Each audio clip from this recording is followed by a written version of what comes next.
Buckingham Palace. After years of silence, the royal family is finally acting on Archie and Lilibet. Their royal status is being removed, permanently. Titles gone, succession cut, erased from the official line. This is huge. Stay with us. Hello and welcome to Royal Daily Report, your trusted place for real royal stories and updates. Today we bring you the palace's big move on Prince Harry and Meghan's children. This isn't gossip, it's official. If you're new or want every update, hit subscribe now to Royal Daily Report, turn on notifications, and join us. Channel name on screen, Royal Daily Report. Let's get into it. Hold on tight because this is not gossip. This is not whispers from the tabloids. This is Buckingham Palace itself, the very heart of the royal family. Breaking its silence after years of looking the other way. For so long, people wondered about Meghan and Harry's children, Archie and Lilibet. Were they really royal heirs? Why did the palace stay quiet? Why did the children never appear in the same way William and Kate's children did? Rumors went around. Questions piled up, but the palace never spoke until now. Sources close to the palace confirmed the papers have already been prepared. These aren't temporary notes or warnings. These are final orders that will forever change the status of Archie and Lilibet. The message is harsh but simple. Their claim to royal identity is gone. This isn't a family fight. It isn't about who likes who. It's about rules, about the royal family's oldest rulebook. And to understand why the crown made this move, we have to go back more than 100 years to a king who set the rules in stone. The year was 1917. Europe was at war and the royal family faced pressure to protect its bloodline from confusion, outsiders, or political threats. King George V stepped forward and issued an announcement known as the Letters Patent. They weren't emotional words. They weren't fiery speeches. They were dry, exact lines of law. But inside those lines were rules that shaped the royal family for more than 100 years. The letters laid out exactly who had the right to call themselves prince or princess. The requirements were strict. First, the child had to be from a real royal bloodline. Second, the child's birth had to be recognized and written down by the crown itself. And third, the child had to be officially connected to the Church of England. No shortcuts, no special cases for generations. These rules protected the royal family. They made sure royal titles were not given out like party favors. They kept the bloodline clear and the ranking secure. And here lies the problem. When the crown looked at Archie and Lilibet, it saw children who, through no fault of their own, did not check every box. Their births, their records, even their ties to the church left cracks that could not be ignored. Which is why the moment they were born, the clock was already ticking. The royal system was simply waiting for the day it would move. That day began in 2019 with the birth of baby Archie. At first, it seemed to follow the script. Joyful announcements, public smiles, a healthy child. But then something strange happened. Something buried inside the paperwork. On Archie's birth certificate, Meghan was listed by her full legal name, Rachel Meghan Markle. That was normal. But suddenly, without explanation, the document was changed. Her name was erased and replaced with her royal title, Her Royal Highness, the Duchess of Sussex. Who does that? Birth certificates aren't fashion statements. They're legal records locked in history. Yet here was one being rewritten as if it were a press release. Meghan claimed the palace forced the change. Palace workers denied it. Both sides pointed fingers, but neither backed down. And in that tug of war, a dangerous question was born. Was this about appearances? Or was it about positioning Archie legally in the royal record because one thing became clear? The child's entry into history was no longer smooth or simple. It was messy, fought over, and surrounded by doubt. And once doubt enters the record, the foundation begins to crack. By the time Meghan and Harry welcomed their second child in 2021, the palace had already learned something. Silence was louder than words. When Lilibet Diana was born, the announcement didn't come from Buckingham Palace. It didn't arrive with the sound of royal trumpets, proud doctors, or photographs of the new baby wrapped up for the history files. Instead, it came from across the ocean, a cheerful, polished press release from sunny California. For hundreds of years, royal births were more than family milestones. They were events for the history books, carefully written down, witnessed, and recorded. The baby was never just a child. They were a symbol of continuity, living proof that the royal family carried on. Every detail was kept from the hospital announcement to the signatures of attending royal doctors. But with Lilibet, nothing. No royal presence, no ceremonial stamp, no acknowledgement from the palace. It was as though the royal family had turned its back. For those who watched closely, it felt unprecedented, like a curtain quietly falling, signaling that the baby's birth, though celebrated in California, wasn't being claimed by the crown.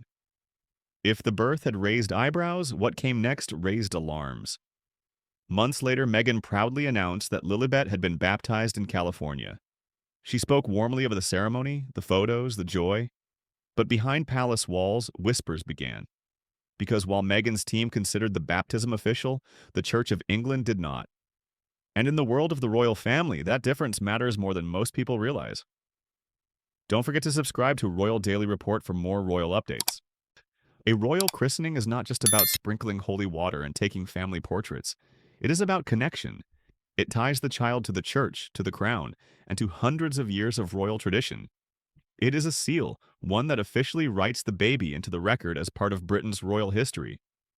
But palace sources claimed Lilibet's baptism was never officially registered with the Church of England, which meant in the eyes of royal rules it was invalid, a ceremony without recognition. And so instead of strengthening her place, it weakened it. Instead of cementing her bond with the royal family, it broke it. The palace supposedly viewed the California christening not as a sacred moment, but as a break in the rules, a ritual that in royal law didn't count, which left Lilibet in a dangerous limbo, celebrated by her parents, ignored by the system. For Meghan, these cracks weren't just about paperwork or church records. They cut at the very heart of her identity. From the moment she stepped into the royal world, her image was built on one foundation. She wasn't just Meghan Markle, she was Meghan, Duchess of Sussex, a royal mother. And her children weren't just kids, they were heirs. Heirs to history. That identity powered everything.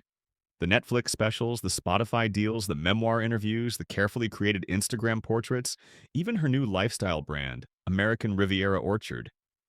She wasn't selling jam jars and photographs of gardens, she was selling a life touched by royalty. But that shine only worked if her children carried the royal link. Without it, the entire foundation crumbles. No royal heirs, no royal mother. Just a Hollywood couple trying to hold on to a crown that no longer wanted them. And behind the soft portraits, the polished branding, and the carefully managed public image, Meghan faced a fear she couldn't hide. Without royal bloodlines to pass on, what made her different from every other celebrity in California? For Meghan, the cracks and rules threatened her brand. But for Harry, this was personal. This was blood. Sources close to the palace whisper about late nights, when Harry would pick up the phone, calling back to the very family he had walked away from. His voice wasn't calm, it wasn't polished. It was emotional, pleading. He begged them to reconsider, begged for his children's future to be written into the royal record. Those who know Harry say he believed he could live as both the son who walked away and the father of children who remained royal. He thought stepping down from duties wouldn't erase their bloodline. He thought his children would still carry the Windsor name forward no matter how far California seemed from London. But when he tried to explain, when he tried to make his case, the answer he received was ice cold. One palace worker supposedly reduced his pleas to a single sentence. This is not about emotion. This is about order, family line, and the future of the crown. For Harry, it was like watching the floor disappear beneath him. He wasn't just separated from his father and brother anymore. He was a prince whose children were being erased from the very system that gave him his identity. And then came the move itself. Archie and Lilibet would lose everything. No princely or princess titles, no ceremonial roles, no place in the line of succession, no crown-funded security, no recognition in the official history books of the royal family. It sounds small, just words, just names. But in the world of royalty, titles are everything. They are the keys to legacy, to recognition, to belonging in the centuries-long story of the crown. Without them, Archie and Lilibet's names are stripped of weight. From Prince Archie to just Archie, from Princess Lilibet to just Lilibet. And unlike suspensions or warnings, this was not temporary. This was permanent. The palace had filed the documents. The record books were being rewritten in real time. And in those pages, Meghan and Harry's children were simply erased. For years, Meghan and Harry had built their image as the royal rebels. They gave interviews, signed deals, told their story to the world. Every scandal, every documentary seemed to feed that identity.